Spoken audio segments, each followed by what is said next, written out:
د پاکستان بلایند اسوسییشن سوات څانګې تر مخه ملکنډ کې نږدې 15,000 نابینا دي چې نیمایي ښځې دي چې د تربیت لپاره په لسګونو مرکزونو ته اړتیا ده.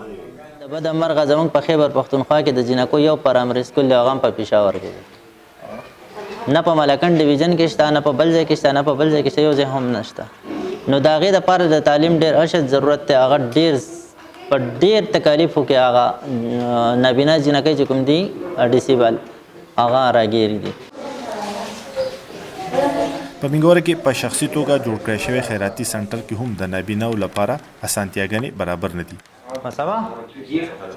په کمپیوټر زده کړې کوونکي وایي چې نابینا هم ښه کار کولی شي که چېرې موقع ورته ورکړی شي. موږ خو لږ تعلیم ډېر وکړو، خو بیا چونکې مخکې زموږ د پیل کوم موقع لکه کمپیوټر موږ زده نه کړو، نو موږ مخکې نه شو تللی.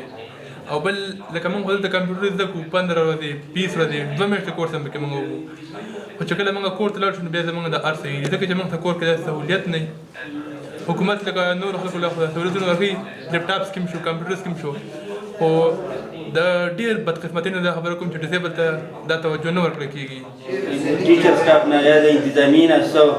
سنټر چلونکی مشر وایي چې په سوات کې د نابیناو ښځو لپاره د سنټر ډېر ضرورت دی، ځکه چې نابینا ښځې په کورونو کې د لوی مشکل سره مخ وي. بلایند زنانه ته څوک هڅه نه کوي، نه رښتیا ته څوک هڅه کوي، نه مطلب د کوم د تعلیم ته هڅه کوي. ډېر ځایونه داسې دي، داسې زنانه ناستې دي، داسې جینکۍ ناستې دي چې د هغو تعلیمونه هم نشته او که دیني وي یا دیني هم نشته، دغه شان ناست.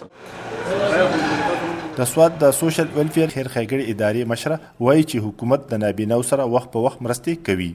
د دې زما دفتر نه ریکویسټ تللی دی ګرلز بلایند سکول سوات دپاره د مخکې یو پروپوزل تللی دی او په دې باندې کار روان دی او انشاءالله ډېر زر به دلته د جنکو دپاره به هم هاسټل او سکول فیسیلیټي دا به موږ پرووایډ کوو.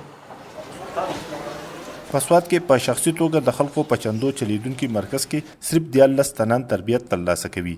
د مرکز چلونکي وایي چې که چېرې دوی سره وسیلې ډېرې شي نو دوی باقاعده په سوات کې د نابیناو لپاره لوی سنټر جوړولی شي. نیاز احمد خان، مشال ریډیو، سوات.